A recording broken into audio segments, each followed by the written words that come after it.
বাপজির আমার শোনাচ্ছেন বন্ধুরা, আল্লাহর নবী শোনাচ্ছিলেন, আমি দরজার বাইরে বসে যাই, আয়েশার ঘুম যখন ভেঙে যাবে দরজা খুলে আমাকে দেখতে পাবে, ভালোবাসার বাহু ধরে তুলে নেবে। আমি রাসূল আয়েশার বিছানায় যাব। আল্লাহর নবী বাইরে চুপচাপ বসে গেছেন। একটু পরেই আম্মাজান আয়েশা দরজা খুলে বলছেন, ওয়ালাইকুমুস সালাম ইয়া রাসূলুল্লাহ। আল্লাহ নবী বলে, আয়েশা একবার নয় দুবার নয় তিনবার ডেকেছি। আম্মাজান আয়েশা বলেন, ইয়া রাসূলুল্লাহ আমি সব শুনেছি। বলে, তবে দরজা কেন খুললে না? আল্লাহর হাবিব আমার মনে পড়ে গেছে আপনার কাছে শোনা গল্পটা। বললে কি? বলে, আল্লাহ তো মূসাকে জিজ্ঞাসা করেছে, মূসা তোমার হাতে কি? তো মূসা সঙ্গে সঙ্গে শুনিয়ে দিয়েছে, আল্লাহ এটা আমার লাঠি, এটা হেলান দিয়ে ঘুমাই, এটা পাতা ভেঙে ছাগল খাওয়াই, এটা দিয়ে অনেক কাজ করি। বলে, আচ্ছা পাগলি তো। মূসা আল্লাহর সঙ্গে কথা বলছিল, সে চাইছিল যত লম্বা হবে তত ভালো।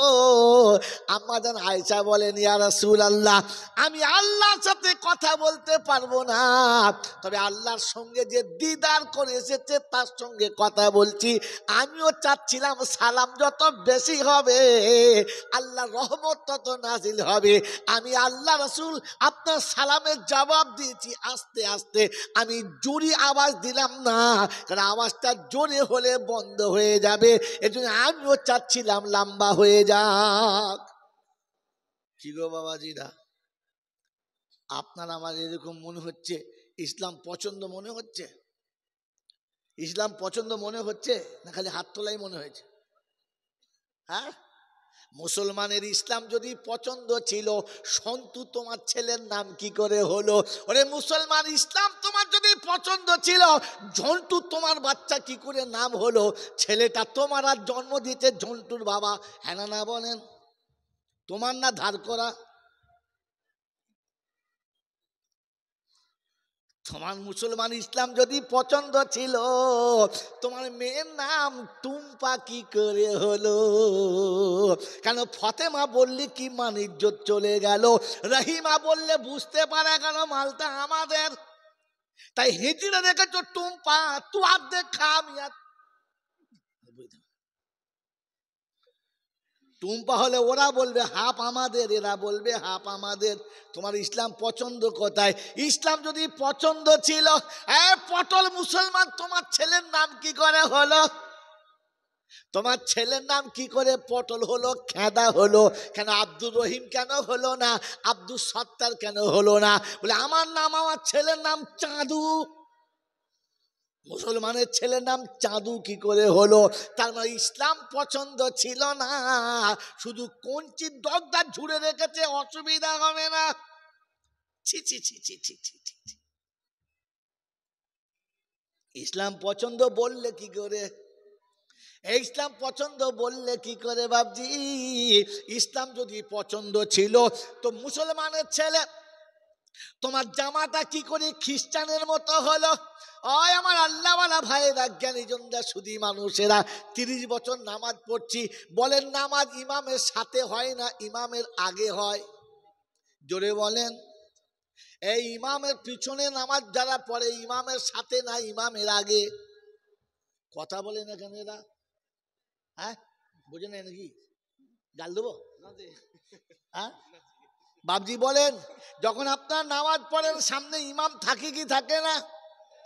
ইমাম যা করে আপনি তার উল্টো করেন। জোরে বলেন, জোরে বলেন। উল্টো করেন না তো ইমামের জামা হাঁটুর নিচে তোমার ছাগল পাইকারের মতো জামা কেন গা? ইমাম সারা জীবন মুখে দাড়ি চাচে না, আর মোতোয়ালি চেঁচে বেড়ায়, মনে হচ্ছে মানে মুসলমানের বাচ্চা না। আর আমার দাওয়াত হবে না আমি জানি, এক চান্সই হবে ইনশাআল্লাহ। এ বাবাজি, কিয়ামতে তোমাকে শুধু ডাকবে না, ইমামের সাথে ডাকবে। কোরআন সচে ইয়াউমা নাদউ কুল্লা উনাসিম বিইমামিহিম ফামান উতিয়া কিতাবাহু বিয়ামিনিহি ফাউলাইকা ইয়াকরাউনা কিতাবাহুম ওয়ালা ইউযলামুনা ফাতিলা।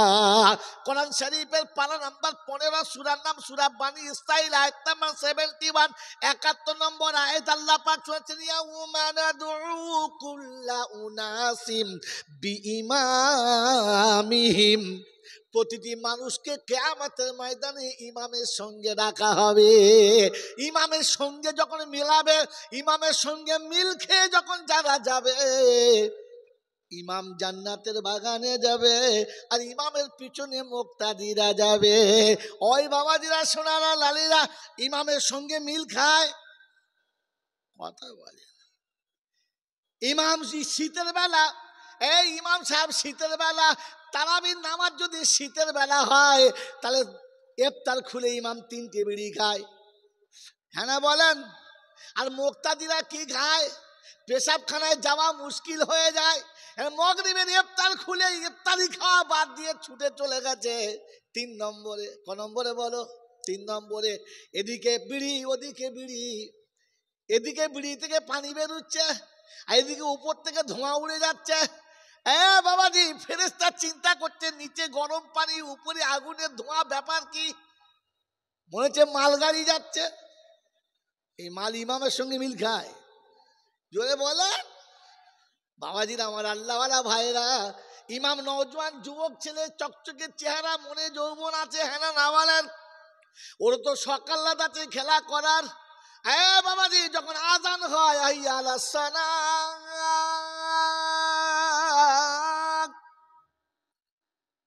মসজিদের পাশে করে তাস কারা খেলা। বাউরিদের ছেলে, বাঙালদের বাচ্চা, মসজিদের বারান্দার পাশে বসে কারা করে তাস খেলা, কথা বলে না। ওরা বাগদিদের বাচ্চা, ওরা ডোমচামার। জোরে বলেন, ছেলেগুলো কার? জোরে বলেন। ছেলে আমার, তাস খেলে, ডোমচামার।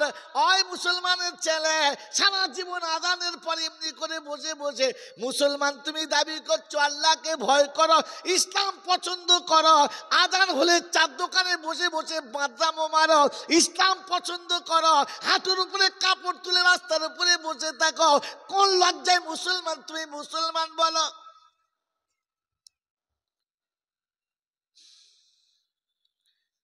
মেরে মোহতরম দোস্ত আর বুজুর্গ, আল্লাহওয়ালা ভাইরা, বলছি ইসলাম আমার পছন্দ, ইসলাম একদম পছন্দ।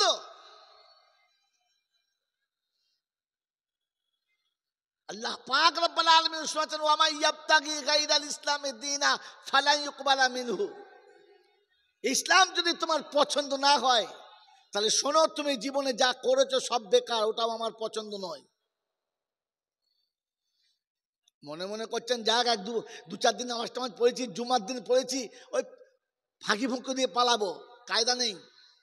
মানে আল্লাহর কাছে ওটা পছন্দই নয়। আমার আল্লাহওয়ালা ভাইয়েরা, জ্ঞানীজনরা, বুদ্ধিজীবীরা, এই জন্য আল্লাহ পাক রব্বুল আলামিন আপনাকে আমাকে শুনিয়ে দিয়েছে, ওই বিশ্ববাসী, সেদিন কিয়ামতের ময়দানে রবের কথা হবে, ঘাড় ধরে নামিয়ে দে জাহান্নামে, দূর করে দে, দূর করে দেয়।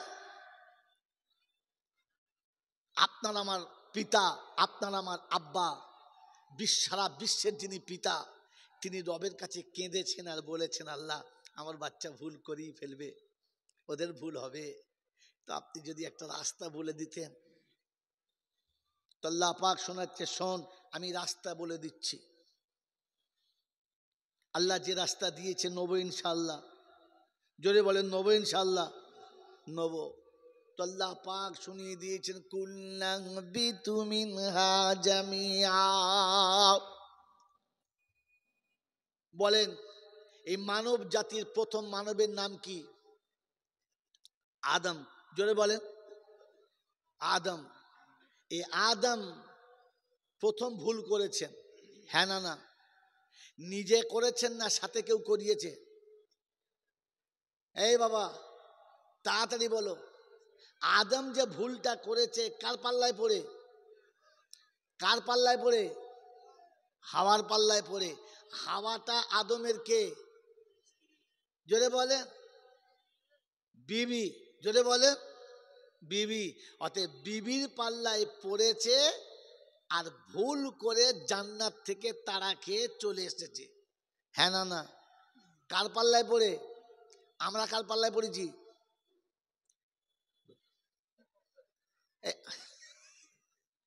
আমরা কার পাল্লায় পড়েছি? নতুন বিয়ে হয়েছে আর নতুন, এখন আর কাঁদে না। আগের মেয়েরা বিয়ে হলে বিদায়ের সময় খুব কান্নাকানি করতো, কাঁদতো না? খুব কাঁদতো। তো বেচারি খুব কাঁদছে।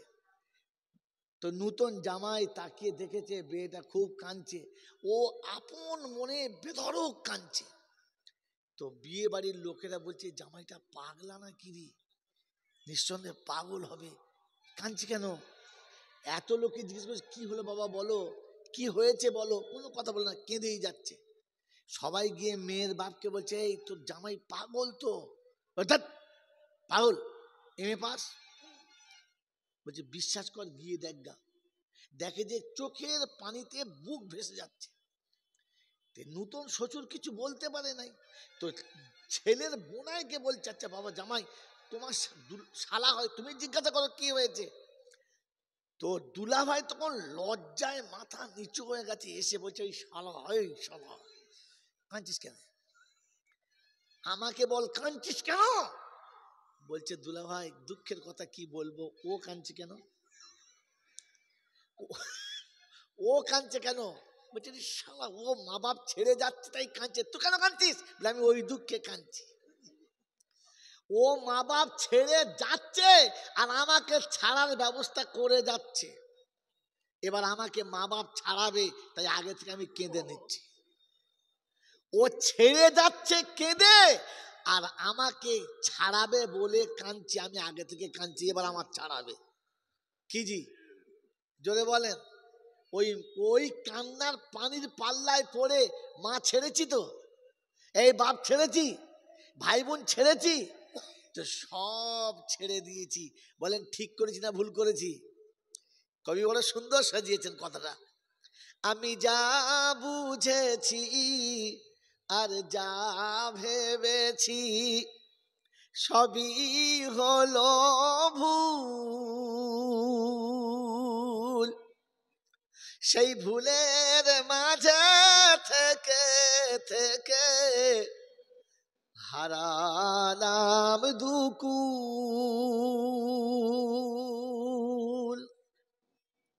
আমার বিবি বলো বাচ্চা বলো, আমি যাদের কথা ভেবে এখন দেখি তারা সবাই শুধু নিজের নিজের ভাবে। বিবির সুখের কথা ভেবে তার মন জয় করার জন্য, তাকে খুশি করার জন্য, তাকে আপন করার জন্য মায়ের সঙ্গে দুশ্মনী করেছি, বাপের সঙ্গে দুশ্মনী করেছি, দেশ ছেড়ে বিবির কথায় পালিয়ে চলে এসেছি। সুখ এখানে নাই, অমুক জায়গায় আছে, চলো চলে গেছি।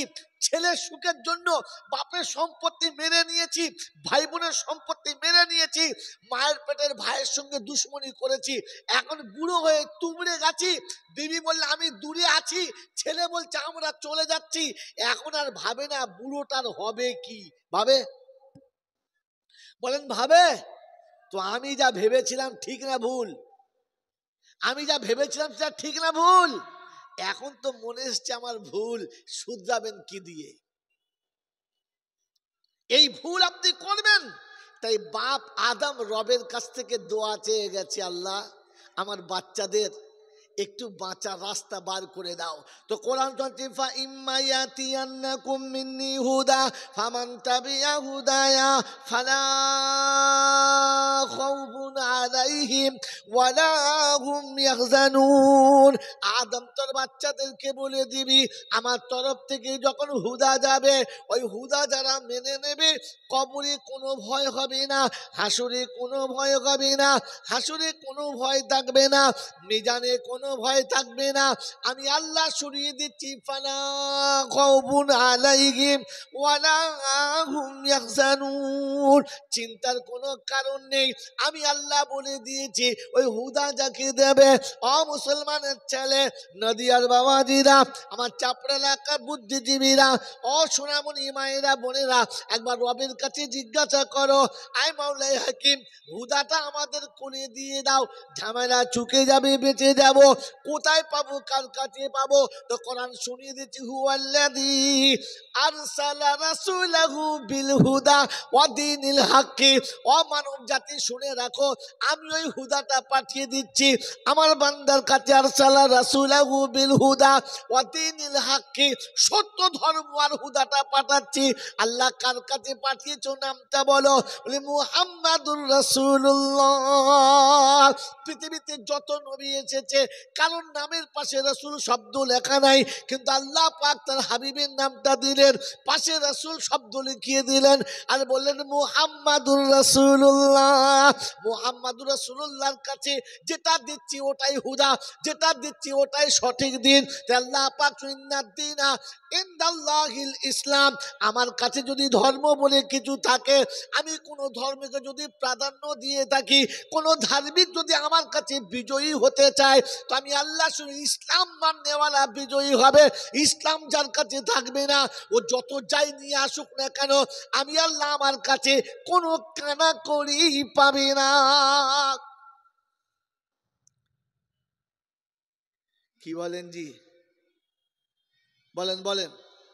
আল্লাহর কাছে আমাদের নেক আমলের বদলা চাই না চাই না? চাই ইনশাআল্লাহ। তাই ইনসাফ ক্লাবের ভাইদেরকে বলবো, আজকে জলচার শোনেওয়ালাদেরকে বলবো, মুসলমানের ছেলে, কোনো নারীর ইজ্জতকে ছোট করে দেখবেন না। সে বাউরির বাচ্চা হোক আর বাগদির বাচ্চা হোক, সে মুচির বাচ্চা হোক কিংবা ডোমের বাচ্চা হোক, প্রত্যেকটি নারীর ইজ্জত যেন সম্মানের চোখে দেখে। আমারটা শুধু পর্দা হবে, বাকিগুলো পর্দা হবে না। এই ইনসাফ যেন আপনার নসিবে জোটে না।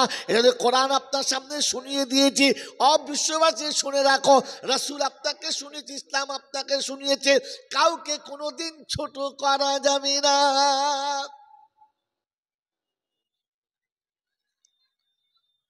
বাবাজিরা, সোনারা, লালীরা, ও হাসরের মাঠে পেয়ারা নবী সাল্লাল্লাহু আলাইহি ওয়াসাল্লামের সঙ্গে আমরাও একটু থাকতে চাই, ওই ঝান্ডার তলায় দাঁড়াতে চাই, তবেই তো নাজাতের রাস্তা। কি জি? ওয়াল্লিবাবুল হামদু ইয়াউমা ইযিন বিয়াদিহি, আল্লাহ নবী বলেন, ওই শান্তির ঝান্ডাটা সেদিন আমি নবী আমার হাতে হবে।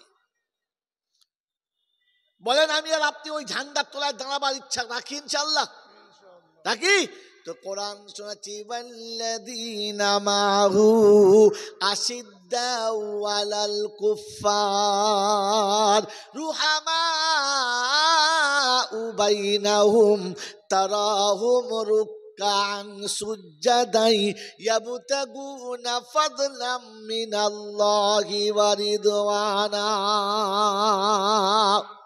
26 পারা সূরা ফাতর 28 নম্বর আয়াতে আল্লাহ পাক রব্বুল আলামিন শোনাচ্ছেন, ওয়াল্লাযীনা মাহু আশিদ্দাউ আলাল কুফফার। আমার রাসূলের সাথী হবে তারা, আমার রাসূলের সঙ্গী হবে তারা, আমার রাসূলের সঙ্গে জান্নাতের দিকে এগিয়ে যাবে তারা, অন্যায়কে দেখে প্রতিবাদ করেছে যারা, অন্যায়কে কখনো মেনে নেয় নাই যারা, অন্যায়ের সঙ্গে আপোষ করে নাই যারা, আমার নবীর সঙ্গের সাথী তারা। নদিয়ার বাপজিরা, অন্যায় করব না, অন্যায় যে করবে তার সাথে থাকবো। জোরে বলেন না। পায়খানা যদি আপনার গায়ে লাগে, আপনার শরীরটা পাক না না পাক? জোরে বলেন। পায়খানা আপনার গায়ে লেগেছে, আপনার শরীরটা নাপাক, আপনি পায়খানার উপরে শুয়ে পড়েছেন, আপনার শরীরটা, পায়খানা আপনার উপরে পড়লে আপনার শরীর নাপাক, আপনি পায়খানার উপরে পড়লে তখন কি? তখনও নাপাক, এপিতেও নাপাক, ওপিতেও। বন্ধুরে, আমি মদ খাই না, কারণ মদ খাওয়া হারাম। তবে হারাম করে সঙ্গে বন্ধুত্ব রেখে চলেছি, আমার নামটা কি? ওয়াল্লাযীনা মাহু আশিদ্দাউ আলাল কুফার, অন্যায় করবে না, অন্যায়কারীর সাথে সাথও দেবে না, অন্যায়ের সঙ্গে আপোষও করবে না। আমার বন্ধুরা, আমার আল্লাহওয়ালা ভাইরা, জ্ঞানী জনেরা, সুধী মানুষেরা, এজন্য কোরআন শুনেছিল ওয়াতাসিমু বিহাবলিল্লাহি জামিআ, সবার হাতে কোরআন তুলে দেওয়া মুসলমান। কোরআন যখন সাথে হবে, অন্যায় থেকে বাঁচা সহজ হবে। আমার বন্ধুরা, আমার আল্লাহওয়ালা ভাইয়েরা, জ্ঞানীজনরা, সুধী মানুষেরা, আমার সোনামণি মায়েরা, বোনেরা, আজ আমি কোরআন জানি তো বাচ্চা জানে না, বিবি জানে তো স্বামী জানে না, বুড়োটা জানে তো বাকি কেউ জানে না, মেয়েরা দুপাতা পড়ে তো পুরুষরা পড়তে চায় না, এরা জানে হায়ার করে চালিয়ে দেবো, আমাদের পড়তে হবে না। ও মুসলমান, এই জন্য শুনে রেখে দাও, কোরআন শুনিয়ে দিয়েছি ওয়াল্লাযীনা মাহু আশিদ্দাউ আলাল কুফার। আল্লাহ নবী সাল্লাল্লাহু আলাইহি ওয়াসাল্লাম শোনান, আর রাজুলু মামান আহাব্বা, কিয়ামতে তার সঙ্গে তার হাসর হবে, দুনিয়াতে যার সঙ্গে যার সম্পর্ক বেশি ভালো হবে। ও মুসলমানের ছেলেরা, বলেন ওলামাদের সঙ্গে সম্পর্ক বেশি না দালালের সাথে? জোরে বলেন। নামাজির সঙ্গে সম্পর্ক বেশি না মাতালের সাথে? ওই দাড়ি চাচা লোকের সঙ্গে সম্পর্ক বেশি না দাড়িওয়ালাদের সাথে? কোরআনওয়ালাদের সঙ্গে সম্পর্ক বেশি নাকি দাঁড়িয়ে পেচ্ছাপ করে যারা তাদের সাথে? বাপজিরা, সোনারা, গোটা জীবন কোরআনওয়ালাদের সঙ্গে মিলে থাকলাম না, কোরআনওয়ালাদেরকে সাথে নিতে পারলাম না, কোরআন আমাকে কি বলেছে শুনলাম না আর বুঝলাম না, শুধু মুসলমান বলে দাবি করি, এটাকে মুসলমান বলে না। ঝান্ডা তোলা হবে, পতাকা তোলা হবে, ওই দেখে সকলে আসবে। হুজুর বলে এটাও ঠিক নয়। কেউ বললাম যখন ওয়াক্ত হবে তখন ঢোল বাজানো হবে, হুজুর বললেন না, এটাও ঠিক নয়। কেউ বলল যখন ওয়াক্ত হবে তখন ফুক মারা হবে, তখন বাঁশি বাজানো হবে, হুজুর বললেন এটাও ঠিক নয়। মজলিস বরখাস্ত, কোন বিচার হলো না, ফয়সালা হলো না। আব্দুল্লাহ ইবনে যায়েদ রাদিয়াল্লাহু আনহুকে স্বপ্নে দেখানো হলো, কি ফেরেশতা দেখিয়ে দিলেন এইভাবে আজান দাও, আল্লাহু আকবার, আল্লাহু আকবার, এইভাবে আজান দাও। রাসূলুল্লাহ সাল্লাল্লাহু আলাইহি সাল্লামকে যখন আব্দুল্লাহ ইবনে যায়েদ রাদিয়াল্লাহু আনহু বললেন, হুজুর বললেন হাজিহি রুয়াল হক, এ স্বপ্ন সত্য, এইভাবেই তোমরা আজান দাও। বলুন সুবহানাল্লাহ। এত হুকুম হুজুরের দ্বারাই, ওহীর দ্বারাই, কোরআনের দ্বারাই হলো, আজানটা স্বপ্নের দ্বারাই কেন হলো? স্বপ্ন দলিল নয়, কিন্তু কোরআনের দলিল, সুন্নতের দলিল, ইজমার দলিল, কিয়াসের দলিল, এই হলো শরীয়তের চারটে দলিল, কিন্তু সহযোগী। স্বপ্ন সহযোগী। আমরা স্বপ্ন দেখেছি, সারা পৃথিবী আমাদের পায়ের তলায় আসবে, কোরআন আমাদের বলে দিয়েছে, অতএব স্বপ্ন দেখতে আমার কোনো অসুবিধা নেই। হে জওয়ান, হে যুবক, তোমরা স্বপ্ন দেখো। কোন যুবতীকে পেয়েছি, হে যুবতী তুমি স্বপ্ন দেখো, আমি কোন জওয়ানকে পেয়েছি। হে ফকির, তুমি স্বপ্ন দেখো, আমি রাজা হয়ে গিয়েছি। ও ফকির, তুমি যদি স্বপ্ন দেখো, ও যুবক তুমি যদি স্বপ্ন দেখো, ও যুবতী তোমরা যদি স্বপ্ন দেখো, ওটা তো সব দুনিয়ার জন্য, আল্লাহর জন্য কি তুমি স্বপ্ন দেখতে পারো না? আমি গরিব মক্কা শরীফে তাওয়াফ করছি, কাবা শরীফে তাওয়াফ করছি, রাসূলুল্লাহ সাল্লাল্লাহু আলাইহি ওয়াসাল্লাম দরবারে গিয়ে দাঁড়িয়ে সালাম দিচ্ছি, এই স্বপ্ন কি তুমি দেখতে পারো না? দেখতে তো পারো। হ্যাঁ, নবী ছাড়া ও অন্যান্য জন্য স্বপ্ন দেখেছেন, সেই স্বপ্ন বাস্তবায়ন হয়েছে। দু একটা বলি, তবে বলি জি। আগে আসুন, হযরত আবু বকর সিদ্দিক রাদিয়াল্লাহু আনহু, ইনি গিয়েছেন সিরিয়ায় বাণিজ্য ক্ষেত্রে। রাসূলুল্লাহ সাল্লাল্লাহু আলাইহি সাল্লামের বয়স তখন 30 বছর বয়সে তাকে নবী বলে, রসুল বলে কেউ চেনে না, তাকে চেনে আল আমিন হিসাবে, সত্য মানুষ, আমানতদার। তার কাছে বিচারের জন্য যাওয়া হবে, সোনার টাকা তার বাড়িতে জমা রেখে যাওয়া হবে, এই থেকে বেশি তাকে কিছুই চেনে না। এই রকম অবস্থায় হযরতে আবু বকর সিদ্দিক রাদিয়াল্লাহু আনহু তিনি বলছেন আমি গেলাম সিরিয়ায়, সিরিয়ায় গিয়ে ঘুমন্ত অবস্থায় একটা স্বপ্ন দেখলাম। ঘুমন্ত অবস্থায় স্বপ্ন দেখলাম কাবা শরীফের ভিতরে একখানা আলো, আমার বাড়িতে ওই আলোটা প্রবেশ করলো, এরপরে অন্যান্য বাড়িতে প্রবেশ করলো। ঘুমখানা ভেঙে গেল। ঘুমখানা যখন ভেঙে গেল তখনকার জামানার ইহুদি পাদ্রীর কাছে আমি ছুটেছি স্বপ্নের ব্যাখ্যা জানার জন্য। ঘটনাক্রমে ওই ইহুদি যার বাড়িতে আমি গিয়েছি তিনি কি করছিলেন, তার কিতাব তাওরাত খানা তিনি পড়ছিলেন। তাওরাতের ভিতরে ওই স্বপ্নের ব্যাখ্যাটাই তিনি ওই মাত্র পড়েছেন। হোসনে ইত্তেফাক, সুবর্ণ সুযোগ এটা।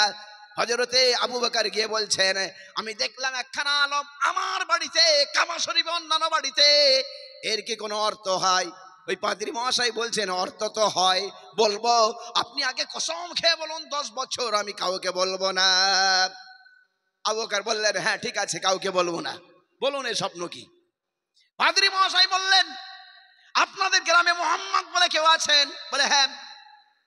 আবু বকর বললেন হ্যাঁ। পাদ্রী মহাশয় বললেন তার আব্বার নাম কি? আব্দুল্লাহ। আবু বকর সিদ্দিক রাদিয়াল্লাহু আনহু বললেন হ্যাঁ। পাদ্রী মহাশয় বললেন আম্মার নাম কি? আমেনা। আবু বকর সিদ্দিক রাদিয়াল্লাহু আনহু বললেন হ্যাঁ সবই ঠিক বলছেন।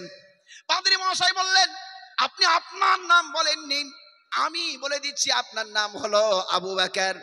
আবু বকর সিদ্দিক বলছেন সবই তো ঠিক বলছেন, কেমন করে বলছেন, কেন বলছেন, কেমন করে বলছেন? বলছে শুনুন ভালো করে, আপনার আসার আগে আমি এক্ষুনি পড়ছিলাম তাওরাতে, আমার কিতাবের ভিতরে লেখা আছে যিনি হবেন শেষ নবী তার নাম হবে মুহাম্মদ, আব্বার নাম হবে আব্দুল্লাহ, মায়ের নাম হবে আমেনা, খলিফার নাম হবে আবু বকর। তিনি এসে একটা স্বপ্ন দেখবেন, একটা আলম, কাবা শরীফে তার বাড়িতে অন্যান্য বাড়িতে, একজন পাদ্রী মহাশয় তার ব্যাখ্যা করবেন। ও আবু বকর ভালো করে শুনুন, আপনি হলেন সে আবু বকর আর আমি হলাম সেই পাদ্রী। আপনি তার ইসলামটা কবুল করবেন, আমিও বেঁচে থাকলে আমিও তার ইসলাম খানা কবুল করব। এই আলোটা অন্য কিছুই নয়, এই আলোটা হচ্ছে হযরতে মুহাম্মদ সাল্লাল্লাহু আলাইহি সাল্লামের ঈমানের আলো। বলুন সুবহানাল্লাহ, জোরে বলেন সুবহানাল্লাহ। এই আলো হলো হযরতে মুহাম্মদ সাল্লাল্লাহু আলাইহি সাল্লামের ঈমানের আলো।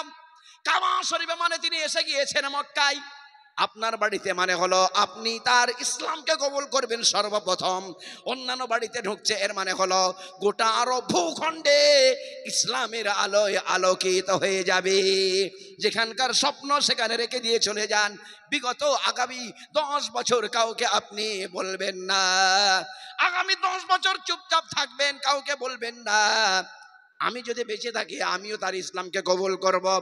আবু বকর সিদ্দিক রাদিয়াল্লাহু আনহু একদিন, দুদিন, 1 মাস, 2 মাস, 1 বছর, 2 বছর পরে, 10 বছর পরে লক্ষ্য করছেন রাসূলুল্লাহ সাল্লাল্লাহু আলাইহি সাল্লাম বলছেন আইয়ুহান নাস, হে সমগ্র মানব, কুলু লা ইলাহা ইল্লাল্লাহ তুফলিহুন, তোমরা লা ইলাহা ইল্লাল্লাহ পড়ে নাও, কামিয়াব হয়ে যাবে। আল্লাহ ব্যতীত কোনো উপাস্য নাই এটা বলে নাও, তোমরা সফল হয়ে যাবে। আনা মুহাম্মাদুর রাসূলুল্লাহ, আমি মুহাম্মদ সাল্লাল্লাহু আলাইহি সাল্লাম আল্লাহর রাসূল। আবু জেহেল গালাগালি করল, আবু লাহাব বলল তাব্বাল্লাক, তুমি ধ্বংস হও। হযরত আবু বকর সিদ্দিক রাদিয়াল্লাহু আনহু তিনি এসেছেন, বলছেন হুজুর আপনি যদি নবী হবেন, রাসূল হবেন, আপনি তবে একখানা পরিচয় আপনি দিন, একটা মুজিজা পেশ করুন, একটা অলৌকিক আশ্চর্য কিছু করে দেখান। রাসূলুল্লাহ সাল্লাল্লাহু আলাইহি সাল্লাম বললেন দেখাবো না, কারণ আল্লাহ তাআলা বিগত 10 বছর আগে এই মুজিজাকে আল্লাহ তাআলা স্বপ্নের মাধ্যমে জানিয়ে দিয়েছেন। কোথায়? সিরিয়ায়। তুমি গিয়েছিলে, দেখেছিলে একখানা আলো কাবা শরীফে, তোমার বাড়িতে অন্যান্য বাড়িতে ঢুকছে, পাদ্রীর কাছে গিয়েছিলে, মনে নেই? বলছে হ্যাঁ হুজুর, বাকিটাও বলে দিন। রাসূলুল্লাহ সাল্লাল্লাহু আলাইহি ওয়াসাল্লাম বললেন আবু বকর, ওই পাদ্রী মহাশয় বলেছিলেন এই আলোটা অন্য কিছুই নয়, এই আলোটা হচ্ছে মুহাম্মদ সাল্লাল্লাহু আলাইহি সাল্লামের ঈমানের আলো। কাবা শরীফে মানে মক্কায় এসে গিয়েছি, তোমার বাড়িতে মানে তুমি ইসলামকে কবুল করবে, অন্যান্য বাড়িতে মানে গোটা আরব ভূখণ্ডে ইসলাম প্রতিষ্ঠিত হয়ে যাবে। সঙ্গে সঙ্গে আবু বকর সিদ্দিক রাদিয়াল্লাহু আনহু রাসূলকে জড়িয়ে ধরেছেন, জড়িয়ে ধরে আরবের প্রথা অনুযায়ী চুমা দিচ্ছেন কপালে আর বলছেন আশহাদু আল্লা ইলাহা ইল্লাল্লাহ, আমি সাক্ষ্য দান করি আল্লাহ ব্যতীত কোনো উপাস্য নাই, ওয়া আশহাদু আন্না মুহাম্মাদার রাসূলুল্লাহ, আমি সাক্ষ্য দান করি মুহাম্মদ সাল্লাল্লাহু আলাইহি সাল্লাম আল্লাহর পাঠানো রাসূল। তারা স্বপ্ন দেখেছেন, বাস্তবায়ন হয়েছে। আমরাও স্বপ্ন দেখেছি, আগামীতে বাস্তবায়ন হবে, বলো ইনশাআল্লাহ।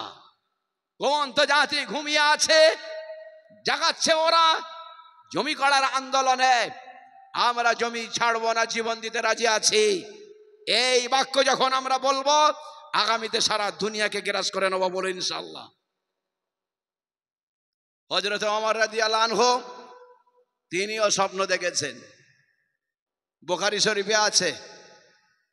ওমর রাদিয়াল্লাহু আনহুর ইসলাম গ্রহণের খবর আপনারা অনেক পড়েছেন, অনেক শুনেছেন।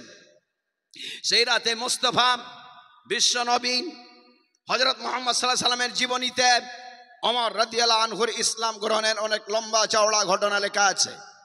আমি ও লম্বা চওড়া ঘটনা বলবো না, আমি একটা ছোট্ট হাদিস বলবো যা সহিহ বুখারী শরীফে আছে। হযরত ওমর রাদিয়াল্লাহু আনহু ইনি হলেন মুলহাম ব্যক্তি। মুলহাম মানে হলো যাকে অন্তরে জাগিয়ে দেয়া হয় হক কথা স্বপ্নের মাধ্যমে কিংবা জাগ্রত অবস্থায়, এর নাম হলো ইলহাম।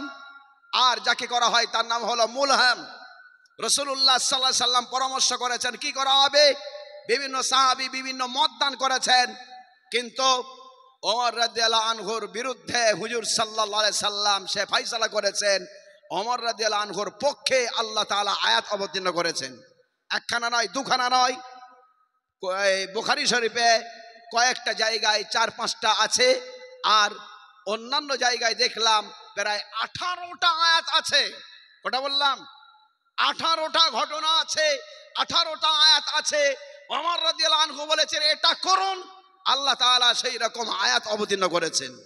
অবশেষে পরিশেষে সর্বশেষে রাসূলুল্লাহ সাল্লাল্লাহু আলাইহি সাল্লাম বলেই দিলেন, লাউ কানা বাদি নাবিয়্যুন লাকানা ওমর, আমার পরে যদি কোনো নবী হতেন হযরত ওমর রাদিয়াল্লাহু আনহু নবী হতেন। কারণ উনি হলেন মুলহাম ব্যক্তি, ইলহাম করা হয় আল্লাহর পক্ষ থেকে, হক কথাকে জবানে জারি করে দেয়া হয়। আজারাল্লাহুল হাক্কা আলা লিসানে ওমর, ওমর রাদিয়াল্লাহু আনহুর জবানে আল্লাহ তাআলা হক কথাকে জারি করে দেন। তার ইসলাম গ্রহণের খবর বিস্তারিত আপনাদের জানা আছে। ছোট্ট ঘটনা বুখারী শরীফে যেটা আছে, ভূমিকায় যান, দেখুন ওখানে সূচিপত্র, ওইখানে দেখুন বাবু ইসলামী ওমর রাদিয়াল্লাহু আনহু, হযরতে ওমর রাদিয়াল্লাহু আনহুর ইসলাম গ্রহণের বর্ণনা। ওইখানে গিয়ে খুঁজে দেখুন হযরতে ওমর রাদিয়াল্লাহু আনহু তিনি নিজেই কি বর্ণনা করছেন। রাবি হযরতে ওমর রাদিয়াল্লাহু আনহু, ওমর রাদিয়াল্লাহু আনহু তিনি বলছেন, ইসলামের আগে আমি ছিলাম পৌত্তলিক, পুতুল পূজা করতাম, দেব দেবীর পূজা করতাম। মায়ের মন্দিরে আমি শুয়ে আছি, মায়ের মন্দিরের সামনে চাতানে বাইরে আমি শুয়ে আছি। হঠাৎ করে আমি স্বপ্ন দেখলাম একজন একটা গরুর বাচ্চা বাছুর আনল, বাছুরটাকে রেখে দিয়ে আবার জবাই করল। জবাই করার সময় সমস্ত মানুষগুলো গোল হয়ে দাঁড়িয়ে গিয়েছে দেখার জন্য। আমিও দাঁড়িয়ে গিয়েছি। বাছুরের যখন বলি দেওয়া হলো, বাছুর মরে যাওয়ার কথা ছিল, বাছুরের পেট থেকে একখানা আওয়াজ বের হলো।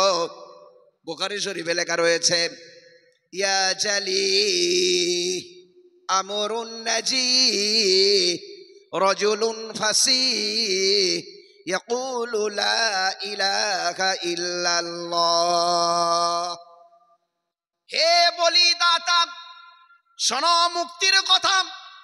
বলছেন একজন স্পষ্টভাষী আল্লাহ ব্যতীত কোনো উপাস্য নাই। যখন এরকম আওয়াজ বের হয়েছে, যতজন দাঁড়িয়েছিল সকলে ভয়েতে দৌড় মেরেছে। আমি কিন্তু দৌড়ে পালাই নাই, আমি সাহস মানুষ, আমি একাই ওই জায়গায় দাঁড়িয়ে রইলাম। তদন্ত করব আমি আওয়াজখানা কোথা থেকে বের হয়। আওয়াজটা যখন মানুষ বারবার শোনে তখন ঘুমখানা তার ভেঙে যায়। অ্যালার্মে যেটা আমরা বুঝতে পারি, অ্যালার্ম হয়ে হয়ে আবার বন্ধ হয়ে যাবার 10 মিনিট পরে আবার অ্যালার্ম হয়। বারবার যখন আওয়াজ হয় ঘুমখানা ভেঙে যায়। আমি আবার শুনতে পেলাম বাছুরের পেট থেকে আওয়াজ বের হচ্ছে, ইয়া জালি, হে বলিদাতা আমরুন নাজি, শোনো মুক্তির কথা। রজুলুন ফাসি ইয়াকুল, একজন স্পষ্টভাষী বলছেন, লা ইলাহা ইল্লাল্লাহ, আল্লাহ ব্যতীত কোনো উপাস্য নাই। ঘুমখানা আমার ভেঙে গেল। এরপরে চিন্তা ভাবনা করলাম, মনে হয় আরব ভূখণ্ড থেকে, এই এলাকা থেকে পৌত্তলিকতা দূর হয়ে যাবে। এক আল্লাহ তাআলার ইবাদতের ঘোষণা কেউ করবেন। স্পষ্টভাষী তো একজনই ছিলেন, তিনি হলেন মুহাম্মদ সাল্লাল্লাহু আলাইহি সাল্লাম। তিনি তো ছিলেন। আমি কিছুদিন পরে দেখলাম মুহাম্মদ সাল্লাল্লাহু আলাইহি সাল্লাম আওয়াজ দিচ্ছেন, হে জগতের মানুষ, এক আল্লাহ তাআলাকে তোমরা মেনে নাও। স্বপ্ন তার বাস্তবায়ন হয়েছে। হযরত আবু বকর সিদ্দিক রাদিয়াল্লাহু আনহু, তার স্বপ্ন বাস্তবায়ন হয়েছে। হযরত ওমর রাদিয়াল্লাহু আনহুর স্বপ্ন বাস্তবায়ন হয়েছে। আমাদেরও স্বপ্ন, সারা দুনিয়াতে একবারের জন্য ইসলাম প্রতিষ্ঠিত হবে। কোরআন যেটা বলেছে ওটা আগামীতে হতেই চলেছে। সারা দুনিয়ার মানুষ কলমা পড়ে মুসলমান হয়ে ইসলামের বাতাবরণ, শান্তির বাতাবরণ, শান্তির একটা পৃথিবী গঠন করবে। আল্লাহ কবুল করুন, বলে আল্লাহুম্মা আমিন। সকালে বলে আল্লাহুম্মা আমিন। আপনাকে আগিয়ে আসতে হবে, পিছিয়ে গেলে হবে না। নামাজ নেই, রোজা নেই, হজ নেই, যাকাত নেই, সুদ ঘুষ আর জিনা ব্যভিচার করে এ মুসলমান কোনোদিন এগিয়ে যেতে পারে না। ওলামার কাছে আসতে হবে, ওলামাদের সান্নিধ্য নিতে হবে। মক্তবে আসুন, মাকতাবে আসুন, মসজিদে আসুন, ওলামার কাছে আসুন, জ্ঞান কিছু গ্রহণ করুন, নিজেকে পবিত্র করুন। পবিত্র যখন আমরা হয়ে যাব, অধিকাংশ যখন আমরা হয়ে যাব, আল্লাহর পক্ষ থেকে মদদ আসবে। আল্লাহ তাআলা ফেরেশতা দিয়ে সাহায্য করেছেন মাত্র 313, তার মোকাবেলায় হাজারো তীর তলোয়ার নিয়ে পারেনি তারা। আল্লাহ তাআলা তখন ফেরেশতা নামিয়ে দিয়েছিলেন। আজও আল্লাহ তাআলা ফেরেশতা নামাতে পারেন না? পারেন না? জি, পারেন না? পারেন না? পারেন। আজও আল্লাহ তাআলা ফেরেশতা পাঠাতে পারেন, আগামীতেও পাঠাবেন। আল্লাহ তাআলা মুসলমানের মদদ করবেন, করেছেন, এখনো করছেন, আগামীতেও করবেন। মুসলমানের মদদ ইনশাআল্লাহ আল্লাহ তাআলা আগামীতে করবেন। বলুন ইনশাআল্লাহ। বলুন, এ কত বড় মদদ। যখন কেন্দ্রীয় নির্বাচন হচ্ছিল তখন আমি চিন্তা ভাবনা করেছিলাম হয় হারবে না হয় জিতবে। তারপর আমি চিন্তা ভাবনা করেছিলাম যদি জিতে যায় ভারতবর্ষ হিন্দু রাষ্ট্র হবে, আর যদি হেরে যায় তবে সারা ভারতবর্ষে আগুন জ্বলবে। এই দুটো চিন্তা ভাবনা করেছিলাম। আমার আল্লাহ তাআলা মহাজ্ঞানী, আমার থেকেও জ্ঞানী। ওয়াফাওকা কুল্লি যী ইলমিন আলিম, প্রত্যেকটা জ্ঞানীর উপরে আরেকজন জ্ঞানী আছে। আমি চিন্তা ভাবনা করেছিলাম হয় হারবে না হয় জিতবে।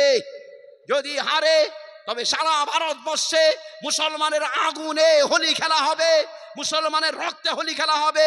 যদি জিতে যায় তবে হিন্দু রাষ্ট্র হবে। কিন্তু আমার আল্লাহ বলল না, ওটা করব না, হারাবো না, পুরো জেতাবো না, মাঝখানে কোমর ভেঙে ওকে জিতিয়ে রাখবো। আল্লাহ তাআলা করেছেন না করেননি? জি, কেমন করলেন? পুরো দমে একক সংখ্যাগরিষ্ঠতা পেল না, আর একেবারে হেরো ভূত হলো না। কোমর ভাঙা একটা জাতিকে দাঁড় করিয়ে আল্লাহ পুতুল খেলার মতো করে রেখে দিয়েছে। কত বড় হিকমতওয়ালা, মাঝখানে ওকে করে দিয়েছে, এমন করে রেখে দিয়েছে যে ওটাও করতে পারলো না, এটাও করতে পারলো না, কোমর ভাঙা হয়ে পড়ে থাক। আল্লাহ তাআলা যদি কোমর ভাঙতে পারে তবে কি একেবারে গলা টিপতে পারে না? টিকবে ইনশাআল্লাহ। তবে আমাকে আগিয়ে আসতে হবে, আমাকে দুর্বলতা দেখালে হবে না, আমি পিছিয়ে গেলে হবে না, আমাকে আগালে আল্লাহর রহমত হবে, আল্লাহর রহমত আগিয়ে আসবে। আল্লাহর রহমত আগিয়ে আসলে আমি যাব এটা নয়, আমি আগিয়ে আসলে আল্লাহর রহমত আগিয়ে আসবে। স্বপ্ন আরো অনেকজন দেখেছেন, তাদের ব্যক্তি জীবন সংশোধন হয়েছে। আব্দুল্লাহ ইবনে মুবারক রহমাতুল্লাহ আলাইহি কথা বলেছে, আর বলেছে আমি মালিক ইবনে দিনার রহমাতুল্লাহ আলাইহির কথা। দুজন সাহাবীর কথা বলেছি, দুজন ওলির কথাও তবে বলে দিই। আব্দুল্লাহ ইবনে মুবারকের কথা অনেকেই শুনেছেন, আজকে তবে আরেকবার শুনে নিন। আব্দুল্লাহ ইবনে মুবারক রহমাতুল্লাহ আলাইহি ইনি হলেন তৎকালীন জামানার বিখ্যাত মাতাল, বোতলওয়ালা, মদ্যপানকারী। আছেন কেউ মাতাল, আছেন কেউ বোতলওয়ালা? কাছে আসুন, সামনে বসুন। মাতালওয়ালাকে, মাতালকে, বোতলওয়ালাকে আল্লাহ তাআলা হেদায়েত দিলেন। এমন হেদায়েত দিলেন, তিনখানা ইলমে পারদর্শী। 1 নম্বর হাদিস, 2 নম্বর ফিকহ, 3 নম্বর তাসাউফ। 3টে বিদ্যায় আব্দুল্লাহ ইবনে মুবারক রহমাতুল্লাহ আলাইহি নাম্বার 1।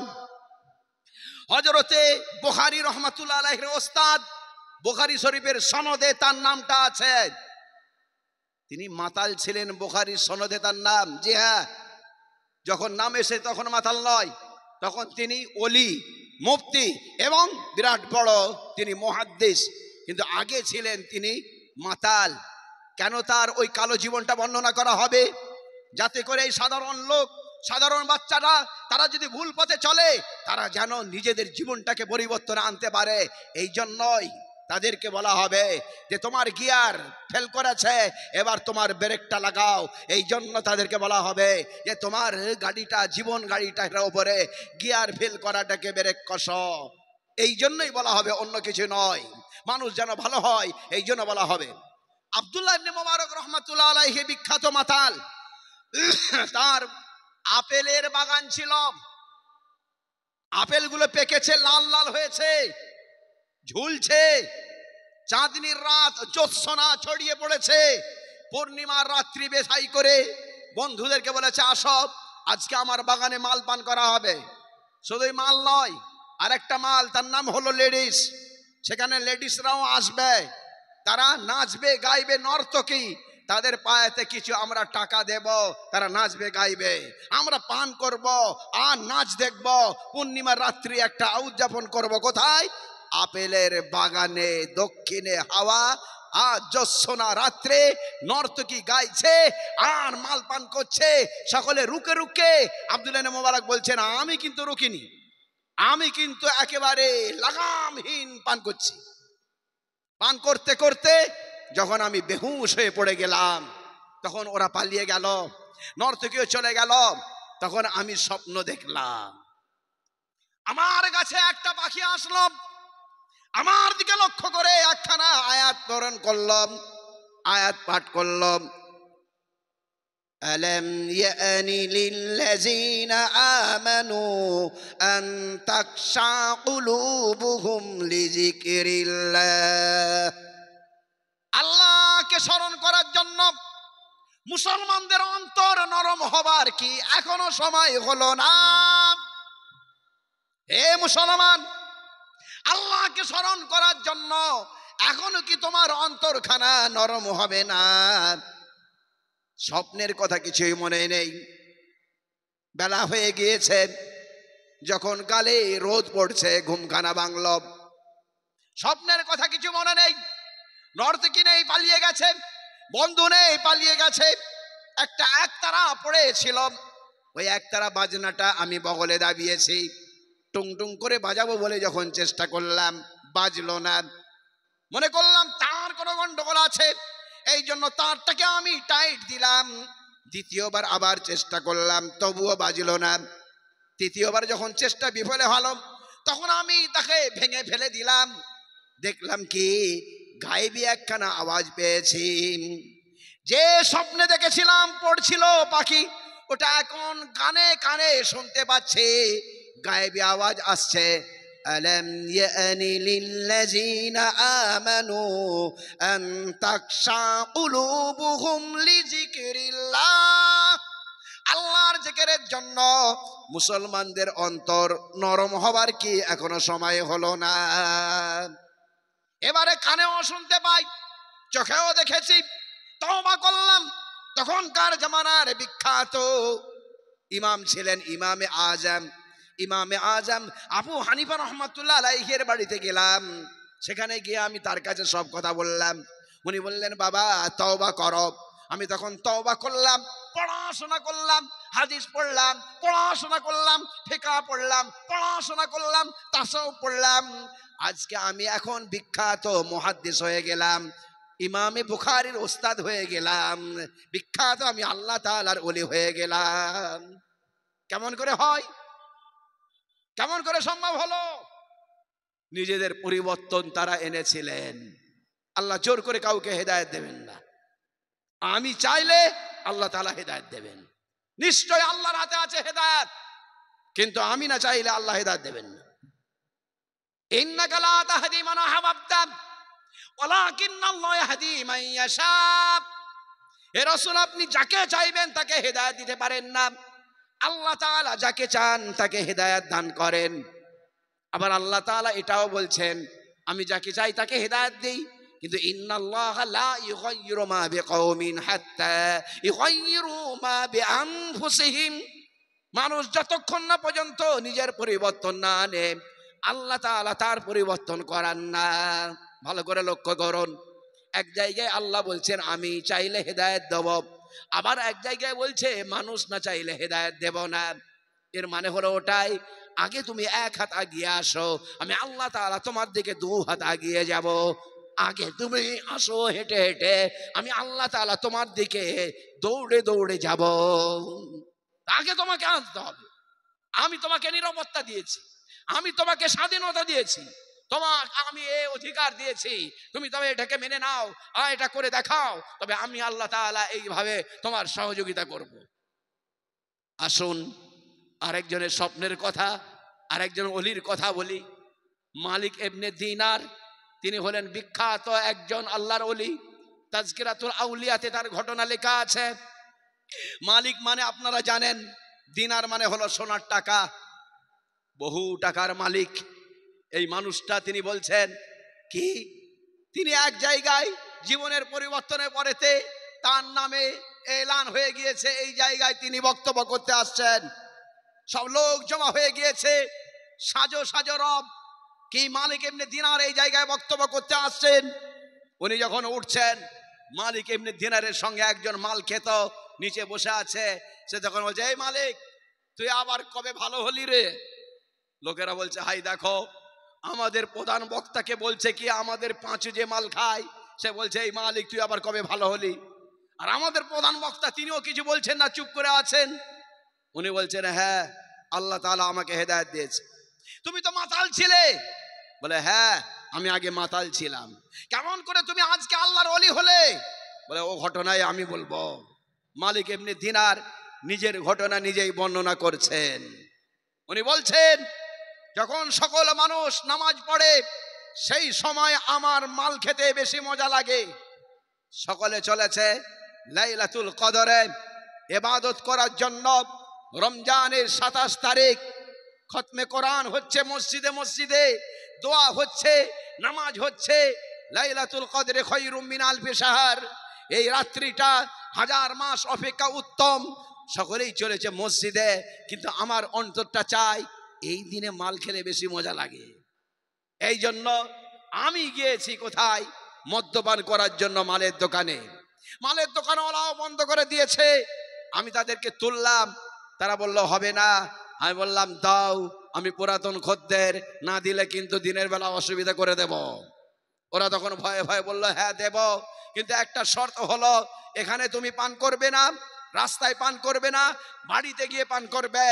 মালিক ইবনে দিনার বললেন তাই। আমি নিয়ে চলে আসলাম, নিয়ে এসে আমি টেবিলের ওপরে রেখেছি। এসার পরেতে আমি এবারে পান করব। আমার একটা মেয়ে ছেলে ছিল, 3-4 বছরের বয়স। সে তখন ছুটে এসেছে, ছুটে এসে ধাক্কা মেরে দিয়েছে, ধাক্কা মেরে খিলখিল করে হাসছে। আব্বার কাছে তার অনেক স্নেহ আছে, অনেক আদর আছে, বাপের কাছে মেয়ের কদর আছে। আমি মাকে আর কিছু বলতে পারলাম না। মায়ের মতো আমি মেয়েকে সম্মান করি, আমি কিছু বলতে পারলাম না। বাপের কাছে মেয়ের কদর আছে, কিছু বলতে পারলাম না। মনে মনে ঠিক করে নিলাম, নিয়ত করে নিলাম, এই ঋণ আমি শোধ করব। আগামী বছর লাইলাতুল কদর যখন হবে, ওই সময় আমি এই ঋণ শোধ করব, আগামী বছরে আমি আবার পান করব, স্বাদটা তখন ডবল মজা লাগবে। 5 বছরে আমার মেয়েটা শরীর খারাপ হলো, অসুস্থ হলো, মারাই গেল। কিছুদিন কাঁদলাম, তারপরে ভুলে গেলাম। আবার চলে আসলো লাইলাতুল কদর, রমজান, আবার আমি চলে গেলাম মদ্যপান করার জন্য দোকানে। ওরা ওই শর্ত করলো, এইখানে তুমি পান করবে না, রাস্তায় পান করবে না, বাড়িতে গিয়ে পান করবে। আমি বললাম তাই করব। মাল নিয়ে চলে আসলাম, মেয়ে এসে টেবিলে ওপরে রেখেই আমার মেয়ের কথা মনে পড়ে গেল। আরে আমার ওই মেয়েটা সেদিন ভুলবশত ধাক্কা মেরেছিলাম, আজকে সে নেই, আল্লাহর কাছে চলে গিয়েছে, মারা গিয়েছে। আজকে যদি থাকতে একটু বড় হয়ে যেত, মেয়েদের বার একটু বড়, হয়তো আমার কাছ থেকে আজকে বড় হওয়ার জন্য আর কিন্তু ভুলবশত ধাক্কা মারতো না, ইচ্ছা করেই কেড়ে নিত, জোর করেই কেড়ে নিত, আর বলতো না মাল পান করতে দেব না। তখন আমার মেয়েকে আমি কি মুখ দেখাতাম, এই কথা মনে করে আমি কেঁদে ফেললাম। আমার ওই বাচ্চার বিয়োগে আমি আবার কাঁদলাম। কাঁদার পরেতে বোতলটাকে ফেলে দিয়ে চলে আসলাম। রাত্রিবেলা স্বপ্ন দেখছি একটা বিরাট বড় অজগর সাপ আমাকে তাড়া করছে। আমি বাঁচাও বাঁচাও করে প্রাণ বায়ু নিয়ে ছুটছি। দেখছি একটা বৃদ্ধ এক জায়গায় দাঁড়িয়ে আছে, বুড়ো মানুষ। তাকে আমি বললাম আমাকে একটু সাহায্য করুন। ওই বুড়োটা বলল আমি সাহায্য করতে পারবো না, আমি দুর্বল, আমাকে খিদেও লেগেছে, আমি পারছি না, একটু পরামর্শ দিতে পারি? সামনে পাহাড় আছে, ওখানে উঠে যাও। আমি উঠে যাচ্ছি, পাহাড়ে সাপও উঠছে। পাহাড়ের মাথায় দেখলাম আগুন লেগে গিয়েছে। পাহাড়ের মাথায় আগুন, ওপরে গেলে পুড়ে মরবো, নিচে গেলে সাপের গালে পড়বো, কোথায় কি করি? ডান দিকে একটা রাস্তা রয়েছে, ওই দিকে আমি চলে গেলাম। ডান দিকে যাওয়ার পরেতে দেখলাম একটা বাগান আছে, ওই বাগানে ছোট ছোট ছেলে মেয়েরা খেলা করছে। ওখানে একটা দারোয়ান আছে। দারোয়ান বলছে এই ছেলেরা মেয়েরা তোদের কেউ যদি হয় দেখ, এই লোকটা এক্ষুনি সাপের গালে পড়বে, তা না হলে আগুনে পুড়ে মরবে। লোকটাকে দেখ, তোদের যদি কেউ হয় দেখ। দেখলাম আমার মেয়েটা আছে, ওই মেয়েটা আগিয়ে আসলো, এসে সাপটাকে মারলো, সাপটা মাথা হেট করে চলে গেল। আমি বললাম তুমি তো মরে গেছো। মেয়েটা বলল আব্বাজান আমি মরে গিয়েছি, এখানে যতজন আছে সব মুসলমানের বাচ্চা। এই ছেলে মেয়েগুলো বাচ্চা বেলায় মারা গিয়েছে, আল্লাহ তাআলা তাদেরকে জান্নাত নসিব করেছেন। মুসলমানের বাচ্চা যদি মারা যায়, কিয়ামতের ময়দানে তার আব্বার জন্য সুপারিশ করবে, শর্ত হলো ঈমান। ঈমান যদি থাকে তার জন্য সুপারিশ করবে, বলবে আল্লাহ এটা আমার আব্বা, এটা আমার মা। ডান হাতে আব্বার কাপড়টা ধরবে, বাম হাতে মায়ের কাপড়খানা ধরবে। ধরার পরেতে বলবে আব্বা আল্লাহ এটা আমার আব্বা, এটা আমার আম্মা, আমাদেরকে জন্ম দিয়েছে, আমাদের জন্য ফয়সালা হলো জান্নাত, কিন্তু আমরা জান্নাতে যাব না যতক্ষণ না পর্যন্ত আমাদের পিতা মাতাকে আমাদের সঙ্গে না দেয়া হয়। সুপারিশ করব, এটা হলো ইসলামিক তথ্য। মানুষের মধ্যে ভুল ধারণা আছে, কারোর যদি ছেলে মেয়ে মারা যায় লোকে বলে কি ওই লোকটা পাপী। ভুল ধারণা, লোকটা পাপী নয়। লোকটার জন্য একটা সুপারিশকারী চলে গেল, ওই লোকটার জন্য তার ছেলেরা জান্নাতে যাবে না, লোকটাকে নিয়ে যাবে জান্নাতে। যখন আমরা জানাজার নামাজখানা পড়ি তখন কি পড়ি? তখন তো ওটাই বলি আল্লাহুম্মা জাআলহু লানা ফারাতাও ওয়াজআলহু লানা আজরাও ওয়া যুহরাও ওয়াজআলহু লানা শাফিআও মুশাফা। হে আল্লাহ, এ বাচ্চাকে অগ্রিম পাঠিয়ে দিলাম, এ বাচ্চাকে আমরা জমা রেখে দিলাম, এ বাচ্চাকে আল্লাহ সুপারিশকারী হিসেবে পাঠিয়ে দিলাম, এমন সুপারিশকারী যার সুপারিশ গ্রহণ যোগ্যতা লাভ করবে। এই বলেই তো আমরা পাঠিয়ে দিই। অতএব বাচ্চা মারা যা মানে সেই লোকটা পাপী নয়, ভুল ধারণা এটা, ওটা আলাদা কথা। কারুর পাপের জন্য তাকে শাস্তি দেয়া হবে সেটা আলাদা, কিন্তু তার বাচ্চাকে মেরে দেয়া হবে এই রকম কোনো তথ্য নেই। ওটাই যদি হয় সঠিক কথা, রাসূলুল্লাহ সাল্লাল্লাহু আলাইহি সাল্লামের 4খানা বাচ্চা মারা গেছে। কখনো বললাম 4খানা পুত্র মারা গেছে। ইব্রাহিম, কাসেম, তাহির, তাইব, 4টে ছেলে মারা গিয়েছে। আর কোরআন শরীফে বলে দেওয়া হয়েছে, মা কানা মুহাম্মাদুন আবা আহাদিম মির রিজালিকুম, মুহাম্মদ সাল্লাল্লাহু আলাইহি সাল্লাম তোমাদের কোন পুরুষের পিতা নন। নারীর পিতা তো হয়েছেন, বাচ্চার পিতা হয়েছেন, পুরুষের পিতা তিনি হন নাই। আল কোরআন পারা নম্বর 22 রুকু নম্বর 2। মুহাম্মদ সাল্লাল্লাহু আলাইহি সাল্লামের উপনাম হলো কি? আবুল কাসিম। একটা কাসিম বলে পুত্র ছিল। ইব্রাহিম, কোরআন বুখারী শরীফে আছে, হুজুর সাল্লাল্লাহু আলাইহি সাল্লামের জামানায় ইন্তেকাল করেছে, তবে হুজুর সাল্লাল্লাহু আলাইহি সাল্লামের ছেলে মারা গিয়েছে। যাই হোক, এখানে আমি যেটা বলছিলাম সেটা হলো এই, বাচ্চা আমার মারা গিয়েছে, সে বলল আমরা জান্নাতি, জান্নাতীদেরকে জাহান্নামের ভয় সাপ করে, ভয় ভয় সাপ ভয় করে। এই সাপটা অন্য কিছু নয় আব্বাজান, এই সাপটা হলো আপনারই নফস। প্রত্যেকটা মানুষের ভিতরে দুটো বস্তু আছে, একটার নাম হলো নফস আর একটার নাম হলো রূহ। নফসকে বলা হয় প্রবৃত্তি আর রূহকে বলা হয় আত্মা। প্রত্যেকটা মানুষের ভিতরে দুটো বস্তু আছে। আপনি নিজেও পরীক্ষা করে নিতে পারেন আপনার ভিতরে দুজন আছে না নেই। আমরা যে কোনো কাজ করি, কাজের আগে আমাদের মনের ভিতরে দোদুল্য মনে হয়, এই কাজটা করব কি না, বাজারে যাব কি না, এই কাজটা করব কি না, কি না কেন মনে হয়? নিশ্চয়ই এই বডির ভিতরে একজন নয় দুজন আছে, এই জন্য দোদুল্যমান হচ্ছে। একটা নাম হলো নফস আর একটা নাম হলো রূহ। রূহকে বলা হয় প্রবৃত্তি আর রূহকে বলা হয় আত্মা, আর নফসকে বলা হয় প্রবৃত্তি। নফস কি করে? ইন্নান নাফসা লাআম্মারাতুম বিসসূ, নিশ্চয়ই নফস অন্যায় কাজের জন্য আদেশ করে, খারাপ কাজ করতে বলে, জিনা ব্যভিচার করতে বলে, সুদ খেতে বলে, ঘুষ খেতে বলে, মদ্যপান করতে বলে, অন্যায় করতে বলে। নফসকে খোরাক দিয়েছেন আব্বাজান। নফসের খোরাক দেবার জন্য এই নফস তখন বিরাট বড় আকৃতি লাভ করেছে, বিষাক্ত সাপ হয়েছে, খেতে চলেছে, জাহান্নামে ঢোকানোর জন্য চেষ্টা করছে। নফসের খোরাক আপনি দেবেন না। আমি তখন জিজ্ঞাসা করলাম, কি সুন্দর কথা বলছো মা, তবে ওই বুড়োটা কে? বলে বুড়োটা অন্য কেউ নয়, ও বুড়োটা হচ্ছে আপনারই রূহ, আপনারই আত্মা। রুহের খোরাক ছিল নামাজ রোজা, রুহের খোরাক ছিল ইবাদত, রুহের খোরাক ছিল হালাল। ওটাকে আপনি খেতে দেননি, না দেবার জন্য রুহটা দুর্বল হয়ে গিয়েছে, বুড়ো হয়ে গিয়েছে, বলছে আমাকে খিদে পেয়েছে, আমি আর কোনো রকমের সাহায্য করতে পারছি না। আজ থেকে তওবা করুন, আজ থেকে আপনি খবরদার নফসকে খেতে দেবেন না, রূহকে খেতে দেবেন। রূহ যখন তরুতাজা হয়ে যাবে, নফস যখন দুর্বল হয়ে যাবে, তখন আপনার দ্বারা আর অন্যায় হবে না। খিলখিল করে মেয়েটা হাসে, ঘুমখানা ভেঙে গেল, তওবা করলাম।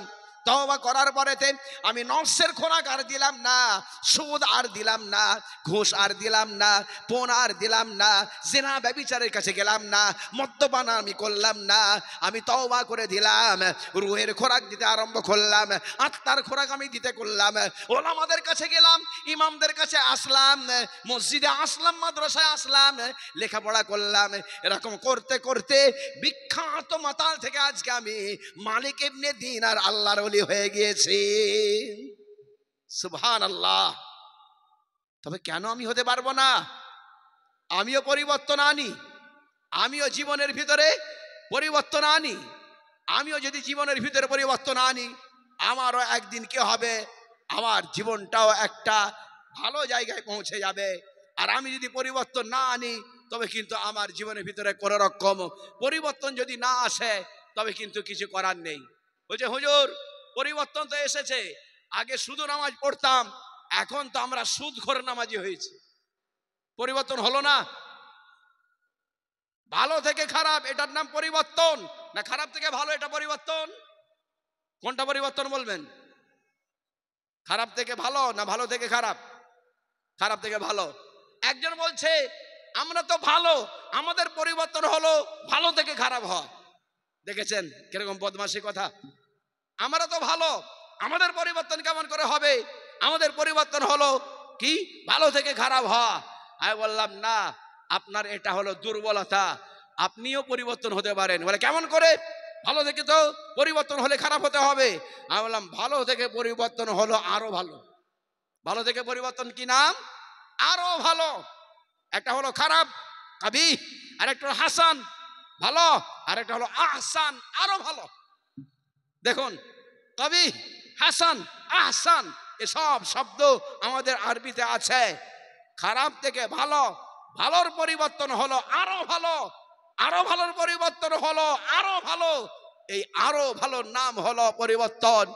যার ভিতরে যে দুর্বলতা আছে সেটাকে দূর করতে হবে। এলেমের কমি ওটাকে দূর করতে হবে, আমলের কমি ওটাকে দূর করতে হবে, নিজের চরিত্রের কমি ওটাকে দূর করতে হবে। সকলকে করতে হবে। ব্যক্তি জীবনও ঠিক করতে হবে, সমাজ জীবনও ঠিক করতে হবে, রাষ্ট্র জীবনও ঠিক করতে হবে, পরিবার জীবনও ঠিক করতে হবে। ইসলাম কমপ্লিট জীবন আদর্শ, কারুর কাছে ওটা নেই, কেবলমাত্র মুসলমানের কাছে আছে। কোরআন হলো সারা পৃথিবীর মানুষের জীবন আদর্শ। কেউ দেখাতে পারবে না এমন একটা কিতাব যে কিতাবের ভিতরে মানুষের সর্বক্ষেত্রে দিক নির্দেশনা আছে। ব্যতিক্রম হলো আল কোরআন, এর ভিতরে শুধু সারা দুনিয়ার মানুষের জীবন আদর্শ, সর্বক্ষেত্রে দিক নির্দেশনা আছে। বলুন সুবহানাল্লাহ। সেই কোরআন আমার কাছে আছে, আমি আসি, আমি পড়ি, তেলাওয়াত করি, আমি তার মানে বোঝার চেষ্টা করি, আমি ওলামাদের কাছে আসি। উকদু আলিমান, নিজে আলেম হবে, হতে পারবে না সকলে আলেম। আও মুতাআল্লিমান, নয় ছাত্র হয়ে থাকবেন, এটারও যদি সুযোগ না হয়। আও মুস্তামি আল্লাহ, নয় তার শ্রোতা হয়ে থাকবেন। মিলাদ মাহফিল জলসা, ওলামাদের এই সমাগম, এই জায়গায় গিয়ে চুপচাপ কথা শুনবেন। এটাও যদি না হয়, আও মুহিব্বাল্লাহু, নয় তার ভক্ত হয়ে থাকবেন। চারখানা স্টেজ হয়ে গেল। এক নম্বর হলো আলেম হওয়া, দ্বিতীয় নম্বর ছাত্র হওয়া, তৃতীয় নম্বর শ্রোতা হওয়া, চতুর্থ নম্বর তার ভক্ত হওয়া। ওলা তাকুন খামিসা, 5 নম্বরে যাবে না ফাতাহালিকা, তোমার সর্বনাশ তবে হয়ে যাবে। আল্লাহ রাসূলের কথা সত্য না মিথ্যা? জি, চির সত্য। রাসূলুল্লাহ সাল্লাল্লাহু আলাইহি সাল্লাম বলছেন এই 5 নম্বরটাই তুমি যাবে না, ফাতাহালিকা, তোমার সর্বনাশ হয়ে যাবে। অল খামিসাতু আন তুগিজাল ইলমা ওয়া আহলা, 5 নম্বরটা হলো আলেম ওলামার সঙ্গে বিরোধিতা করা, আর ইলমের সঙ্গে তোমার হিংসা করা। খবরদার, খবরদার, কোন আলেমকে তুমি ঘৃণার চোখে দেখবে না। তোমার এটা ইমানের সঙ্গে সম্পর্ক আছে। আলেম যদি কোনো ত্রুটি করে তবে সেটা জবাব সে দেবে, তোমাকে কোন রকম কিছু বলার অধিকার নাই। সাধারণ মানুষ তুমি সাধারণ হয়ে থাকো। আলেম যদি কিছু ত্রুটি করে ফেলে, মান সাতারাল্লাহ সাতার, মান সাতারা সাতারাহুল্লাহ, যে ব্যক্তি কোন একটা বান্দাকে তার গুনাহকে লুকিয়ে দেয়, আল্লাহ তাআলা তার গুনাহকেও লুকিয়ে দেবে।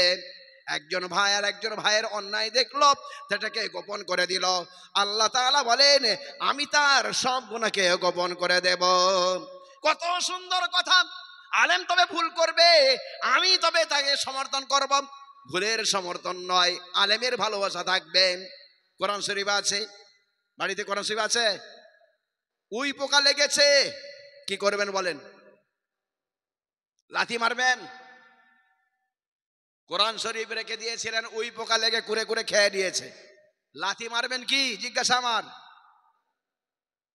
লাথি মারবেন? পারবেন না, কারণ ওটা কোরআন। পড়া যে যাচ্ছে না, কি করবেন তবে? পড়তে না পারলেও তাকে পরিষ্কার করে চুমু খেয়ে আবার উপরে রাখতে হবে। যে আলেম ভুল পথে চলেছে তার নিদর্শন হলো ওই রকম কোরআন শরীফ উই পোকা লাগা কোরআন শরীফ।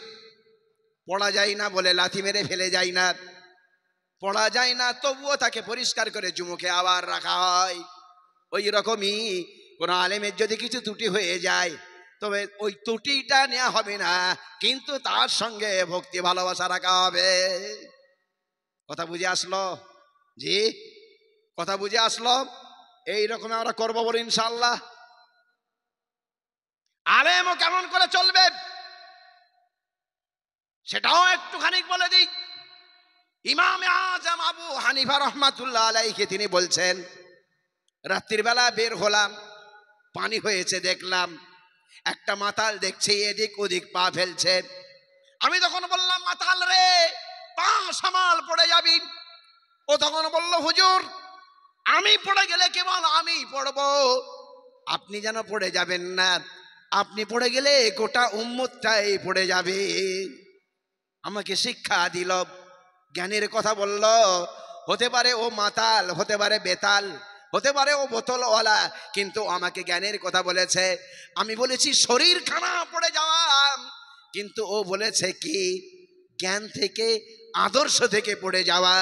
আমি যদি জ্ঞান থেকে পড়ে যাই, আদর্শ থেকে পড়ে যাই, ভুল ফতোয়া যদি দিয়ে দিই, ভুল পথে যদি মানুষকে চালায়, তবে গোটা উম্মত খানায় যে পড়ে যাবে। আমাকে ওই দিক দিয়ে সে সতর্ক করেছে। কত ভালো কথা। সব জায়গায় আমার শিক্ষার জায়গা আছে, অতএব আমাকে শিক্ষা নিতে হবে, শিক্ষার জায়গায় যেতে হবে, জ্ঞানীদের কাছে যেতে হবে। আসল জ্ঞান আল্লাহর, তারপরে রসুল, তারপরে এসেছে ওলামাদের কাছে। আল ওলামা ওয়ারাসাতুল আম্বিয়া, আলেম ওলামা হলে নবীদের উত্তরাধিকারী। লাম ইউরিসু দিনারাম ওয়ালা দিরহামান, নবীরা আম্বিয়ারা আলেম ওলামাদেরকে টাকা দিয়ে যাননি। ওয়া ইন্নামা ইউরিসুল ইলম, বরং জ্ঞান দিয়ে গেছে। তাদের কাছ থেকে তোমরা জ্ঞানটা গ্রহণ করো।